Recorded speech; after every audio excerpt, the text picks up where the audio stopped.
Tim, what's the biggest difference entering year two in Matt's offense, and how much more comfortable do you feel at the start of practice this year compared to last year? Yeah, it's completely different for me. This is the second time in my career since I want to say high school that I've had back-to-back systems. So it's definitely helpful. I feel comfortable. The terminology is coming to me. I'm definitely seeing the defense a lot smoother. So year two in a system, year three overall. Obviously, being behind 12 has helped me out a bunch too. But yeah, I definitely feel comfortable, confident, and in control. Ryan Wood. Hey, Tim. Aaron's been asked a lot this offseason about what he thought of the Packers drafting a quarterback.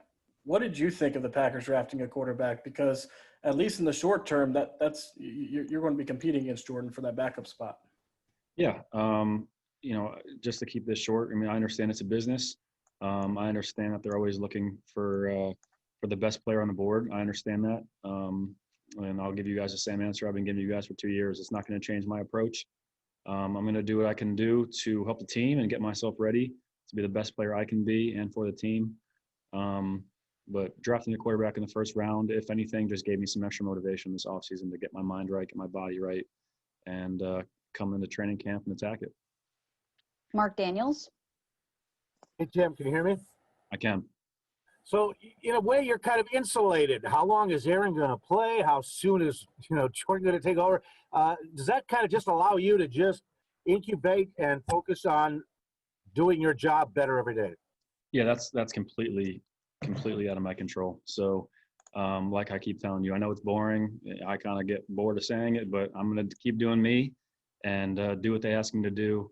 But at the end of the day, I have to get myself ready to be the best quarterback possible. And whether I'm 2 or 3 or P squad, whatever they have me doing, I just want to help the team. And the upper management can handle those situations, but I'm just going to handle my reps and be there for Aaron and be there for Jordan and continue to be a good positive shining light on this team, hopefully. Pete Doherty. Hey, Tim, I was wondering, can you estimate how many 11-on-11 snaps you probably missed out on with no OTAs, and wondering what you did in the off season to try to compensate for that, and working on your own, what were you concentrating most on this off season? Yeah, I think it's hard to put a number on it. Obviously, I think phase 2 is important just because we're out there with the receivers and the running backs and we kind of get that timing. But obviously, like you said, minicamp and OTAs are huge just from a timing standpoint. Obviously, having a defense in front of you and having to go through those mechanics. But this offseason, I was back home in Connecticut with my family, and fortunately, there were some Division I guys. I had a couple NFL guys who came down and threw with me. So I went through my installs with them, and I set it in the huddle, and I was going through my mechanics like nothing was different. So obviously, the only difference is I was in Connecticut and I didn't have the guys I was going to be throwing to, but I feel like I got the work that I needed, and I'm ready to go another season. Bill Huber. I forget if it was either Coach Getsy or Nathaniel who said that you became a pro last year and was talking about how you did the quarterback quizzes, and obviously there's a lot on you being the number 2 guy. Can you just kind of get into just your growth last season? Never mind the actual throwing of footballs, but all the surrounding stuff, the Monday through Saturday kind of thing? Yeah, I don't think a lot of people understand just the backup's role on a game week is kind of just support the room, and obviously that starts with me being there for Aaron and doing what he needs me to do from a test standpoint, or watching film and seeing how a corner plays a certain ball. But my job is to be there and support him. So I think last year I was able to kind of I think Coach Getsy said it. I came into myself a little bit, and I got comfortable. I was able to kind of speak openly, and I wasn't really that shy anymore. I felt like I had a voice, and I felt respected, which was nice. But obviously, being around 12 is helpful from a mental standpoint and a physical standpoint. So I felt like it just came to me last year. I felt comfortable being in the room, and I felt respected, which was obviously appreciated. Wes Hodquitz. Hey, Tim, you got me all right? Yep. Okay, awesome. Hope you and yours are all doing well. Obviously, the preseason gets wiped out, and for the right reasons. But how disappointing is that not to get those snaps? And does it change anything in terms of how you approach a training camp without having those opportunities?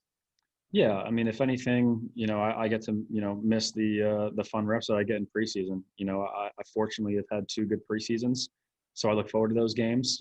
Just because scheme is fairly simple, and I feel like defensive scheme is fairly simple. So I won't be able to go out there and sling it around, but I think these reps in practice are just as important. I think going out there and making sure that I'm putting us in the right play, doing it with some good tempo, and delivering the ball where it needs to go is important. That's what they want to see from me. So, yeah, it's going to be sad missing out on some preseason just from a fun standpoint and going out and playing with your teammates. But I think we'll get the work we need in training camp. Jim Ozarski. Well, along those lines, Tim, the work you need, I'm curious kind of what that may look like. Matt said he didn't get videos of you guys and didn't, in the spring, like break down footwork. So I'm just sort of curious maybe how different it is to practice your position right now, in this period. Practice our position this off season or during training camp? Like right now, obviously things are different and they're compressing things and trying to work you in a different way. So just kind of curious what that is or maybe how different it may be. I'm not necessarily understanding the question from a physical standpoint. We have to change. From a physical standpoint, like footwork drills or extra reps, like how they change things to get you guys ready with such a limited time. Yeah, I don't think I think it's business as usual in my opinion. I think we're doing the same things we did last year. The only difference is we have 3 quarterbacks, not 4. So it's honestly more reps for us right now. But I think obviously Coach Getsy and Coach Hackett and obviously Coach LaFleur are doing a good job making sure that we're doing the things that we need to do for that practice. So I don't think from my point of view, I don't think there are many changes. I think we're doing the same things we've been doing the past few years. Jason Wilde. Hey, Tim, it's great to see you. You talked about being in back-to-back systems. I understand it's only 2 days, but you've obviously looked really, really good to our untrained eyes on the sideline. I'm wondering what is different, and then also physically, I don't know if the Tim Boyle laser show is being replaced by the gun show, but you look great as well. Did you change that a lot this offseason too? Yeah, I'll speak the comfort level is just like I said, the terminology I think is coming to me a lot easier. I think it's hard, in a first year in an offense of just hearing the play call in the helmet and having to get in a huddle and spit it back out and kind of process things. I think Aaron will say the same thing. It's just hearing the play call is just so much easier now. There's a rapport with us, obviously, and Coach LaFleur from a play calling standpoint. And I think I changed my body this offseason. I definitely, ate cleaner and worked out. I lost a little bit of bad weight and gained some good weight, but definitely feel good. But I'll stick with the TBLS for sure. Aaron Nagler. Tim, you got a really nice pass down the seam to Shepard, one of the team drills. Is that something you consider the strength of your game, pushing the ball downfield? You also had a nice one to MVS the first day of camp. Is that what you would prefer doing, is pushing it downfield? I prefer getting completions, honestly. I know that's a boring answer, but I want to get completions. I want to move the ball, and when you do that, you score points. So I'm not really here to show off my arm. I just want to make sure the ball is going where it's supposed to. And fortunately, on those 2 plays, Quez ran a great route, and I threw it up for him, and he caught it. And then today, Shep, the same thing, ran a great route. The coverage was 2-man, so we gave a little double up, and fortunately, I put it in a good spot. But it takes 2 to tango. Ryan Wood.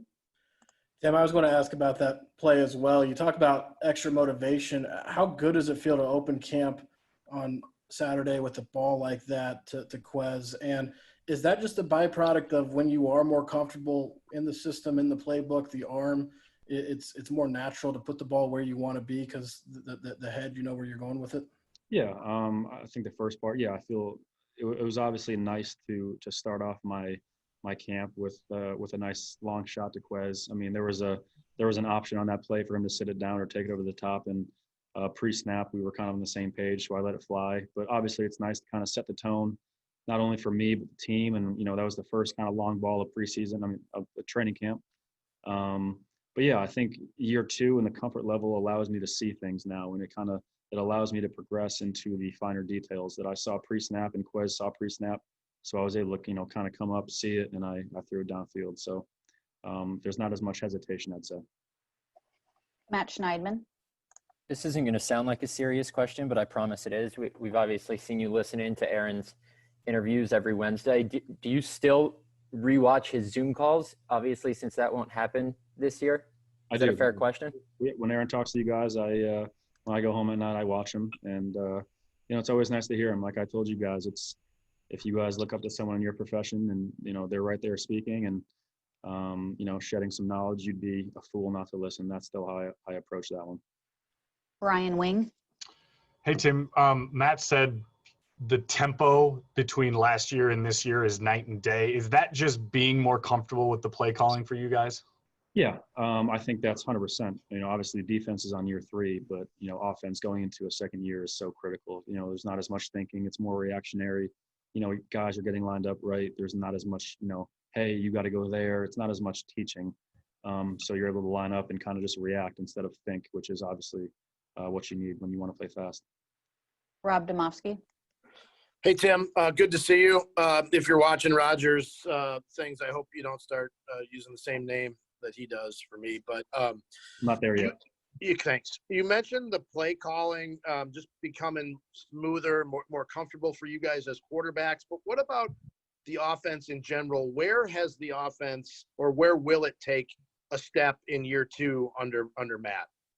Yeah, what I think that we're doing a good job of right now is marrying formations and runs and passes, which I think is going to be challenging for defenses. So I think a lot of offenses try to do that, but I think moving forward, finding our identity, we're going to be doing a lot more, play action stuff, just things that, mirror off of runs or nakeds, but trying to make it look the same, which is obviously what you want, which is tricky for a defense. Aaron Nagler. Tim, thanks to Kyle Brandt, we know that 12 was at home alone drinking tequila when Jordan Love got drafted. What were you doing, and what was your reaction, and who were you with? I was with a good friend of mine, James, and my 2 sisters out by my fire in my house. It was late. I can still remember it. It's honestly probably a feeling I'll never forget. Just obviously seeing the name, Jordan Love pop up, and my heart dropped a little bit, but at that point, it's out of your control, and it's time to go back to work. And that's kind of how I approached my offseason. Was I don't get paid to make those decisions. I'm here to compete and have a good time doing it and bring some smiles to the party and be the best quarterback I can be. But, by no means is it Jordan's fault or anyone's fault. It's Jordan's a great guy, and we're obviously very lucky to have him. But, I think at first it was a little shocking just from oh man, we got a first-round quarterback, and all those thoughts rush into your head. But then you kind of settle down and go back to work. We have time for a few more, and Packers media, just stay on because we'll have another player after Tim. Bill Huber, you're next. Hey, Tim, we talked at your locker more than a few times about Connecticut and Eastern Kentucky and the path to get here. At any point, have you taken a moment, obviously not now, but kind of stepping and saying, I made it? You were a hell of a long shot, and obviously you've proved you can belong here, Yeah, I think statistically I was a long shot, just because of my stats in college. But truthfully, I always believed that I could play in the NFL, and I had the talent. I just needed the right kind of, obviously motivation and players around me and coaches. And I think I found I found that here, obviously. But yeah, I definitely have had a few of those moments where you kind of just take a step back and you think about, the journey and, the perseverance, and, a smile starts creeping up on your face a little bit. But, I don't really stay in those moments. It's like I said, it's always back to work because, there's always competition, and, my career could be very short here, and that's completely determined on what I do and what I bring to the table. So that falls on me. Jason Wilde. Tim, you and Aaron obviously have become really good buddies. I don't know if people expected after Jordan's selection that he'd be in a bad mood at camp or what, but I was obviously on the receiving end of you two giving me a hard time on Saturday. I'm just wondering, does he seem like himself? He looks like he's having fun. He looks like his normal self. You're around him way more than we are. What's he been like? Aaron's been awesome. To be quite honest with you, I think this is probably the best training camp, the best mood I've seen him in training camp. Not that he's been in bad moods, but he's spunky, he's throwing jokes around. I think A part of it is the comfort level of the offense. He doesn't like myself, doesn't really have to think about formations, that kind of stuff. But he's in a great mood. We joke around 24/7, and Jordan brings a nice aspect, into the mix. But yeah, Aaron's been great. He's not grumpy at all. He's a great dude. You guys know him, throwing jokes around, but he's been awesome with me and Jordan, and it's gonna be a fun training camp. We'll do two more. Jim or Zarski? Hey, Tim. So last year when this coaching staff came in, Matt had experience with the position, Nathaniel, Luke. So now looking back, and now as you're going through this, how have they coached you guys? I guess, why did they get you guys to play the way you have, or you specifically maybe change footwork or get you ready to this point? I'm just from a coaching level, how good are they? What have they done for you specifically here through 1 year up to year 2? I think the trio of coaches that the quarterbacks are mostly, around, which is Coach LaFleur, Coach, obviously Getsy and Hackett. I mean, that's an incredible trio in my opinion. They all bring different things to the table. Obviously, our primary coach is Coach Getsy, but Hackett's always chirping and making sure that, not chirping in a negative way, but in our ear, making sure that we're doing the right things.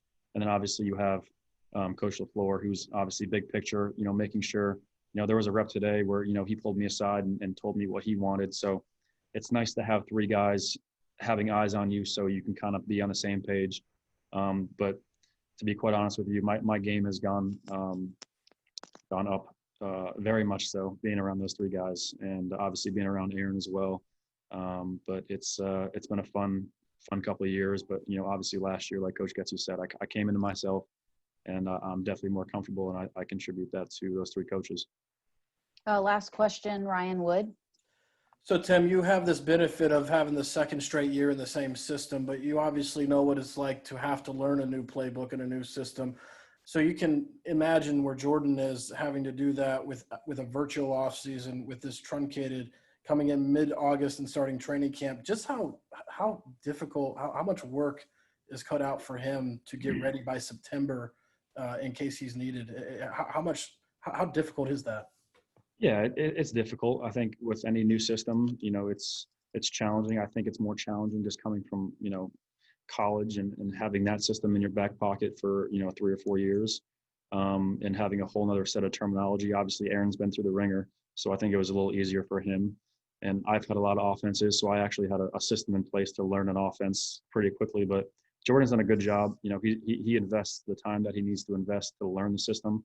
I think right now it's just a matter of getting him reps and getting in front of a defense and making mistakes and learning from them.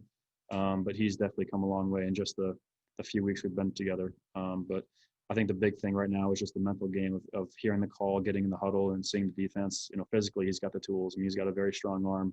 You guys see it. He can move around. So I think right now he's just got to, like I said, get the reps under his belt and continue to do what he's been doing.